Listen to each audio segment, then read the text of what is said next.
Bonjour et bienvenue dans ce nouveau vlog uniquement consacré à Chinatown à Bangkok.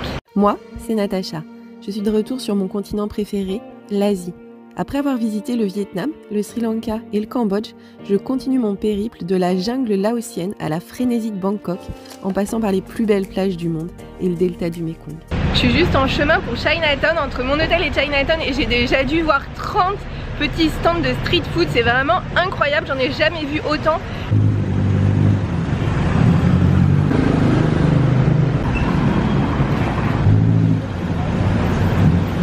Complètement par hasard, je suis tombée sur le stand de street food recommandé partout, même par le guide Michelin.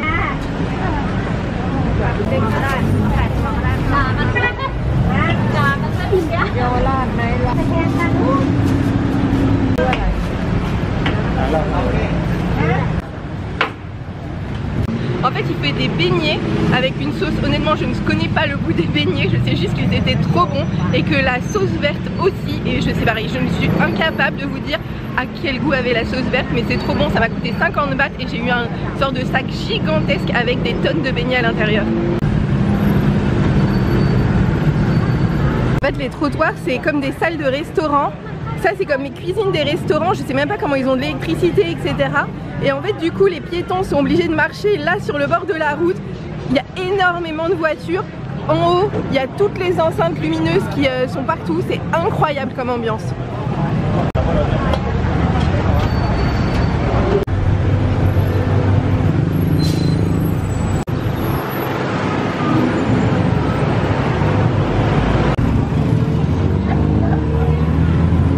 Ça, c'est voilà la street food. Donc vous avez le monsieur qui cuisine et là la route incroyable.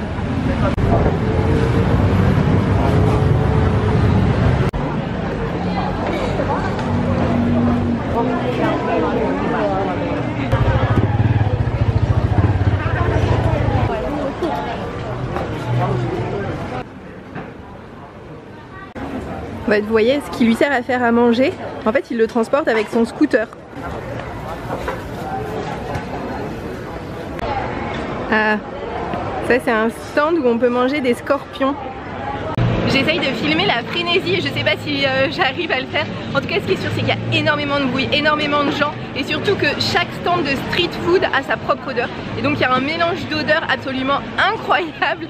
C'est juste la frénésie totale. Tous les sens sont en éveil.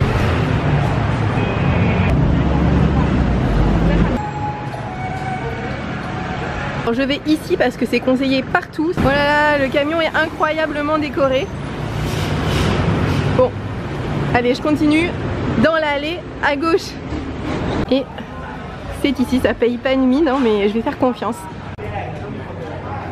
La salle de restaurant en fait se compose au bord de la route de petits tabourets rouges.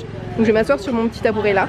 Il y a quelques petits tabourets rouges un petit peu partout et le monsieur quand même vient nous servir, je dirais pas à table, mais du coup vient nous servir à tabouret, je sais pas comment le dire, un énorme curry. Je sais pas encore combien ça va me coûter parce que le prix n'est pas affiché. Et j'ai demandé pas épicé, mais je suis pas du tout sûre qu'il m'ait compris, donc il y a moyen que ce soit beaucoup trop épicé et que j'arrive pas à manger. Le plat entier m'a coûté seulement 40 bahts, c'est rien du tout alors qu'il était juste tellement bon. Donc vous avez juste du riz avec des pommes de terre et des petits morceaux de poulet, ça paraît rien.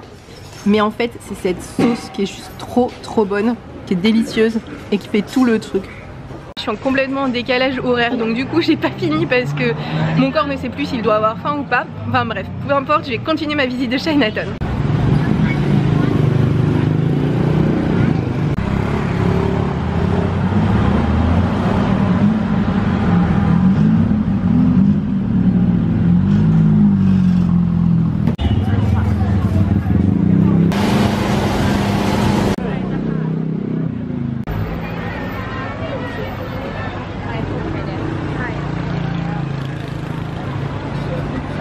Le quartier chinois a toujours... Oh là là, mais il y a tellement de bruit, je pourrais jamais parler. Au moins vous voyez ce que je vis.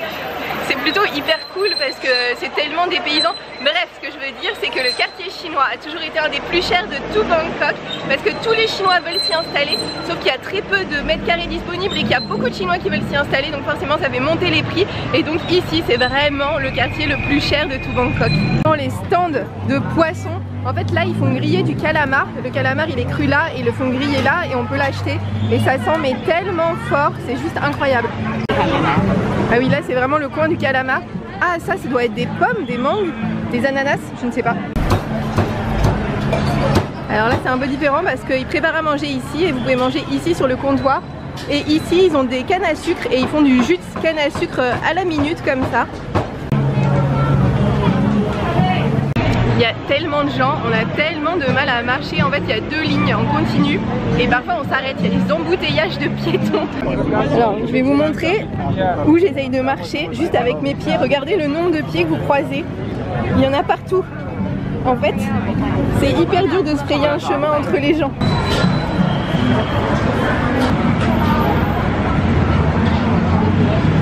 Cette petite allée, de ce côté là vous avez des tables pour pouvoir manger, là vous avez la cuisine et c'est hyper bien équipé parce qu'en fait la cuisine elle a même des hottes qui font s'échapper la fumée par ici. Oh waouh, ce temple est juste magnifique. Du coup je vais y rentrer.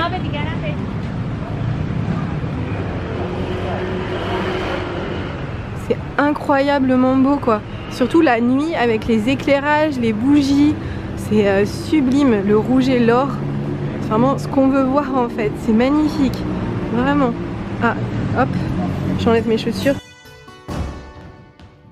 Si vous voulez faire des offrandes, vous pouvez acheter ces espèces de couronnes de fleurs, et là vous avez les tarifs en taille.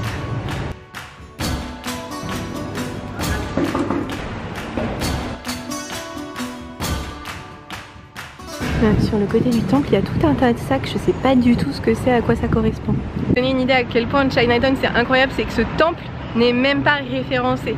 C'est-à-dire que c'est même pas un incontournable, alors qu'il devrait l'être. Dans tellement d'endroits il le serait. C'est juste magique au détour d'une rue de voir un temple aussi beau. Voici la porte qui marque l'entrée de Chinatown. Mais comme vous voyez, en fait, derrière c'est pas vraiment Chinatown. Chinatown c'est plus par là-bas. Elle est pas très bien positionnée cette porte. Pour ma première soirée en Thaïlande, je pouvais pas rêver une expérience plus immersive et plus dépaysante. Je suis trop contente. Donc je vais aller me coucher et je vous retrouve demain à Chinatown à nouveau. Et comme ça je serai fraîche.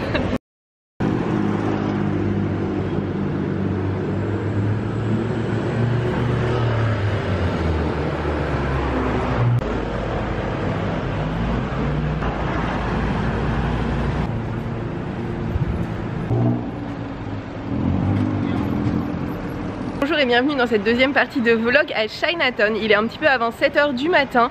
Franchement, de jour et très tôt le matin, Chinatown c'est complètement différent, c'est hyper calme.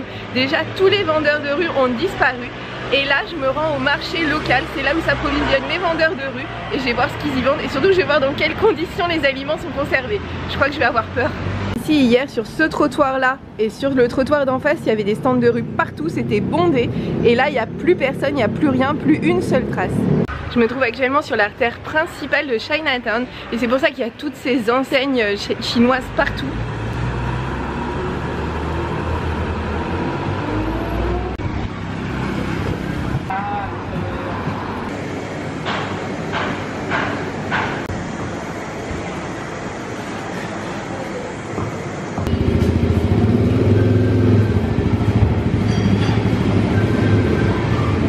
Le marché est juste incroyable, tout le monde est affairé. Clairement je suis la seule touriste, il n'y a même pas de clients. En fait je suis arrivée avant l'ouverture, donc il y a tous les marchands qui sont en train d'installer leurs petits stands. Ils me regardent tous, franchement ils doivent vraiment se demander ce que j'ai à faire là et pourquoi je suis pas en train de dormir.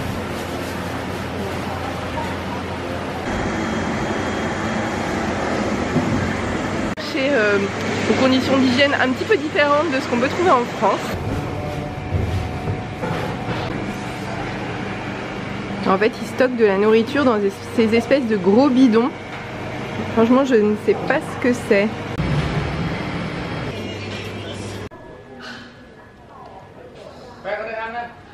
Une sorte de marché central comme on pourrait l'imaginer avec des stands et tout autour il y a tout un tas de petites allées étroites où se trouvent des boutiques plutôt permanentes. En fait c'est un grand marché au sens très large, c'est-à-dire qu'il y a à la fois des stands temporaires et aussi des boutiques qui sont là toute l'année.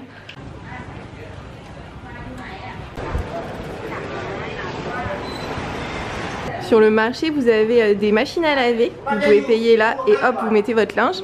Et vous avez aussi des distributeurs d'eau, c'est important parce que l'eau n'est pas potable et donc j'imagine que c'est à prix compétitif. J'avoue que je ne sais pas combien est-ce qu'ils disent qu'il faut mettre.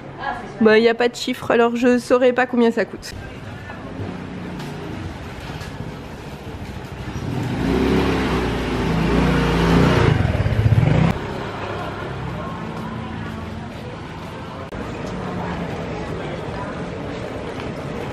Juste à la sortie du marché, vous avez ceci qui est juste trop beau. Et regardez, donc là vous avez la cour. Et là, hop, vous avez une porte qui est juste magnifique. Et en fait, si vous lisez ce panneau-là, c'est juste... Hop, je vais vous montrer. Si vous lisez ce panneau-là, c'est juste une école publique. C'est fou quand même, c'est magnifique. Moi, j'aurais cru que c'était un temple. J'ai quitté le marché incroyable, le vieux marché de Chinatown et là je me rends dans un temple où il y a apparemment un gigantesque Bouddha doré, c'est-à-dire recouvert entièrement d'or.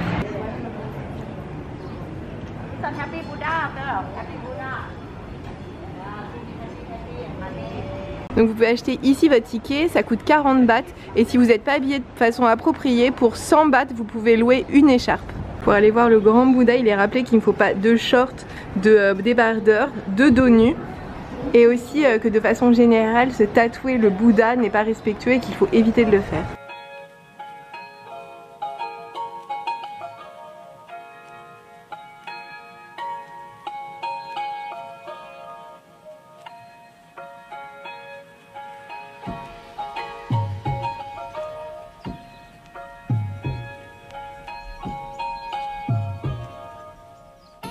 Il faut rentrer pieds nus, donc du coup j'ai déposé mes chaussures à l'entrée et c'est parti.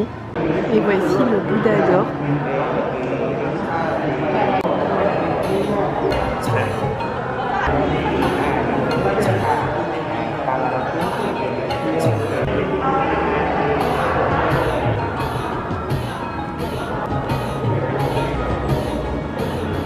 Je sors du temple, le Bouddha est absolument incroyable parce qu'il fait plus de 3 mètres de haut, 5,5 tonnes et contrairement à ce que je vous ai dit tout à l'heure, il n'est pas recouvert d'or mais il est en or massif. 5,5 tonnes en or massif, ça coûte plus de 28 millions d'euros, c'est juste énorme et en fait son histoire est absolument incroyable parce que pour le protéger des Birmans ils l'ont recouvert de plâtre et en 1955 quand ils ont voulu le déplacer ici, le plâtre s'est fêlé et en se fêlant ils ont découvert dessous un Bouddha en or massif. Vous imaginez, c'est juste incroyable, c'est un des trésors de la Thaïlande, il est magnifique.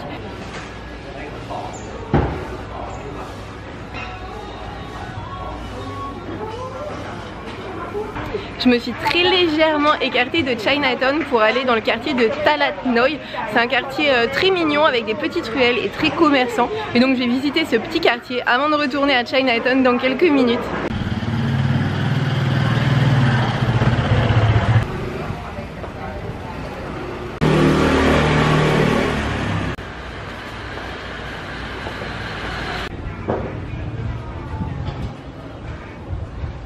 Dans ce quartier aussi, il y a tout un tas de vendeurs de street food. Ça sent incroyablement, enfin ça sent beaucoup de choses différentes. Parfois ça sent trop bon et parfois ça sent des choses un petit peu plus bizarres.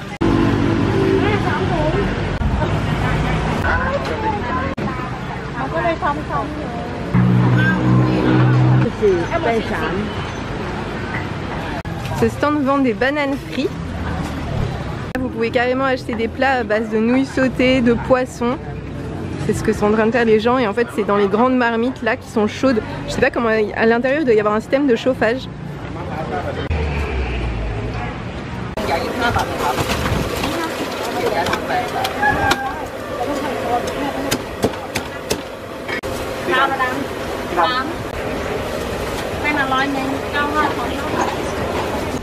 Je pense que ce stand vend du canard. Regardez dans quelles circonstances C'est assez incroyable.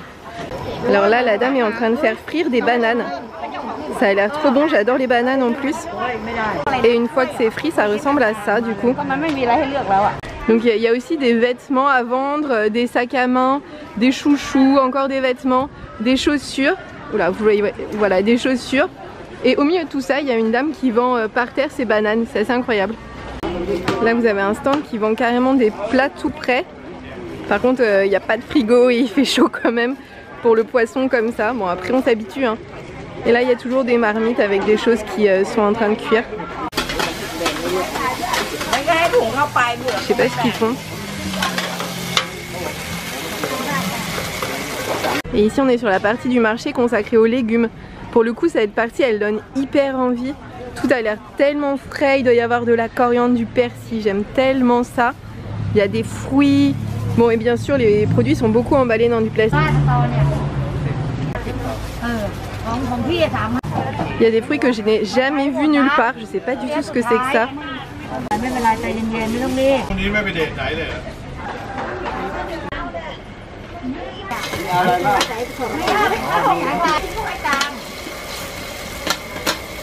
Le quartier de Talat Noy est aussi à visiter. Son marché est vraiment typique.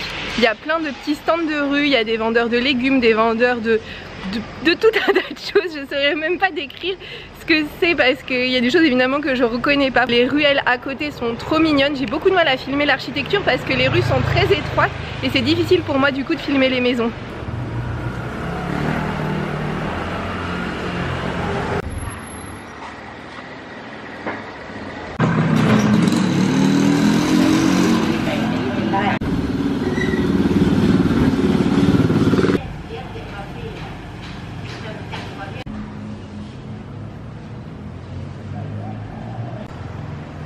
Voici une carte du quartier chinois. Moi, mon hôtel est ici. Là, c'est Yaowarat Road, qui est vraiment la route la plus importante. Ici, vous avez la porte d'entrée de Chinatown. Ici, vous avez le Bouddha doré. Et tout autour, vous avez tout un tas de petits temples. En Thaïlande, il y a des restaurants de dessert, c'est hyper connu. Et donc, à Chinatown, il y a un restaurant de dessert typiquement chinois. Et donc, celui-là, vraiment, est recommandé un petit peu partout. L'idée, c'est qu'ils mettent tout un tas d'ingrédients. Voici tous les ingrédients à disposition pour faire un dessert chinois. Dans un bol que vous pouvez avoir chaud ou froid, mais le patron m'a dit que c'était mieux chaud, donc moi j'ai pris chaud et j'ai aussi pris le bol avec le plus d'ingrédients possible pour pouvoir tout goûter. Voici le nom du restaurant que je prononcerai pas et moi j'ai choisi ça parce que c'est le plus complet et comme ça je vais tout pouvoir goûter. Et alors voici le dessert en question. Il y a tout un tas d'ingrédients. Alors il est chaud parce qu'il m'a conseillé de le prendre chaud parce que c'est meilleur. Ça a l'air juste trop bon. Ça n'a rien à voir avec ce qu'on pourrait imaginer en France d'un dessert, vraiment rien à voir. Mais c'est bon, c'était pas trop sucré. C'est des ingrédients qu'on pourrait plus voir dans un plat salé, mais grâce à l'espèce de bouillon sucré qui lie le tout, et ben en fait c'est hyper bon.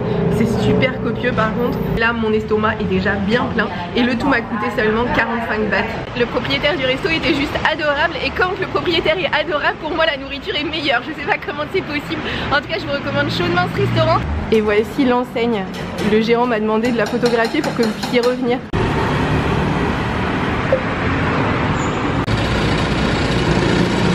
C'est la fin de ce vlog à Chinatown. J'espère que vous l'avez aimé autant que moi j'ai aimé découvrir ce quartier et cette vie incroyable et unique. En tout cas merci de l'avoir regardé jusqu'ici. N'hésitez pas à le liker si vous l'avez aimé et à vous abonner pour voir celui de la semaine prochaine.